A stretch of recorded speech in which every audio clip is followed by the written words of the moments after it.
This is a brief presentation on some new changes to McKinney Vento and foster care. Today we will cover a McKinney Vento Act refresher, the definition, unaccompanied youth, identification, educational rights, how can I help, and changes to foster care specifically. The McKinney Vento Homeless Assistance Act was originally signed into federal law in 1987. It was written to protect the rights of homeless students so that they may enroll, attend, and succeed in public school. It has undergone several reauthorizations, the most recent being in 2015 under the Every Student Succeeds Act, or ESSA. Some highlights include the removal of awaiting foster care from the definition, an expanded definition of school of origin to include preschool and feeder schools, and improving college readiness and focusing on unaccompanied youth. The Act defines children as homeless if they lack a fixed, regular, or adequate nighttime residence. This includes families sharing the housing of others due to loss of housing, economic hardship, or other similar reason. It includes families living in motels, hotels, campgrounds, emergency shelters, or transitional shelters, in addition to other public areas, parks, vehicles, and migratory children or unaccompanied youth living in these types of circumstances. Unaccompanied youth specifically are youth that are not in the physical custody of a parent or guardian. The Act refers to physical custody, not legal custody. In practical terms, this means students that are living apart from their parents or guardians. Oftentimes, these are students who are couch hopping. Homeless students have several educational rights, the most important being immediate enrollment, even if they lack the necessary paperwork we ask for enrollment normally. With regard to school selection, students have two options. They may remain in their school of origin, which is the school they were attending before they became homeless, or they may transfer to the school that is assigned to the attendance area of where they are currently staying. They also have the right to receive transportation to and from their school of origin when feasible. They have the right to access educational programs for which they are eligible.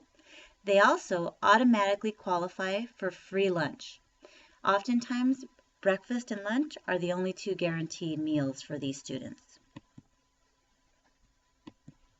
Identification is key. Sunnyside utilizes public notice with regard to posters posted on the website. We hand out information during registration packets. We also utilize a McKinney Vento eligibility questionnaire, which is distributed to students twice annually. We rely on community agency referrals. We rely on self-identification. We have outreach materials, which are from the MVP or McKinney Vento program. We also are working on increasing staff awareness. The most important referrals are staff referrals because our staff is the front line in regard to identifying our homeless students.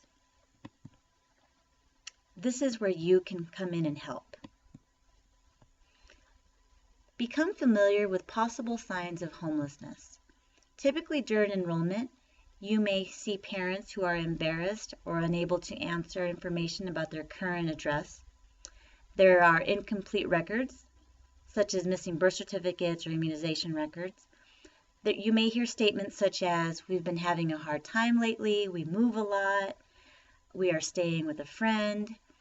If a student is already enrolled and they're attending classes, sometimes erratic attendance or tardiness is a sign, chronic hunger or tiredness, issues with personal grooming and hygiene, unable to complete homework assignments or projects, or the student just appears withdrawn.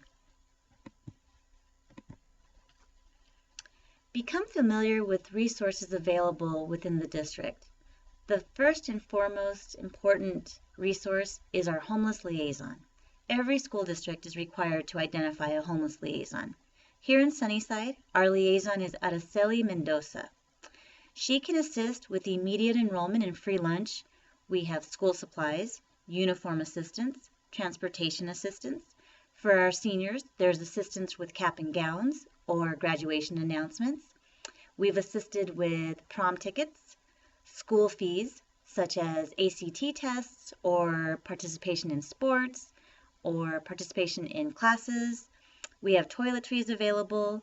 Essentially, if there's a need, please reach out to our homeless liaison and let us know.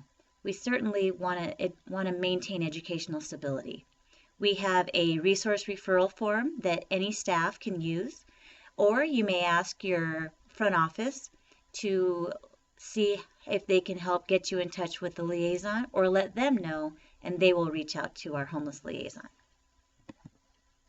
Building relationships is key. By being aware of signs of homelessness, having relationships with students, they will feel comfortable with coming to you, hopefully, if they find themselves in one of these situations. So we rely heavily on you as staff to help us identify these students, as they are very good at being invisible, but we certainly want to help them to ensure that educationally they are stable and they have the resources they need to help break these cycles of homelessness. Some important changes to foster care include an amendment to the Homeless Assistance Act. As I mentioned before, the removal of awaiting foster care placement. And essentially, they are granted the same rights as students that are homeless are granted, with an exception to modification to transportation. Effective December 10th of 2016, students that are in the care of the Department of Child Safety are no longer considered homeless. Therefore, they no longer qualify under the McKinney-Vento Homeless Assistance Act. However, the foster care amendment is very similar to McKinney-Vento in recognizing the need for school stability. So every effort is made to help maintain students in their school of origin when possible. With regard to transportation, the Department of Child Safety, or DCS, is required to collaborate with school districts to help ensure that transportation is available in the most cost-effective manner. This is negotiated between the foster care liaison and the DCS caseworker. If you have any questions, please do not hesitate to contact Araceli Mendoza or Mayra Rodriguez. Both are housed at the Los Ranchitos Annex, and we are here to help you help our families. Thank you for your time. Have a great day.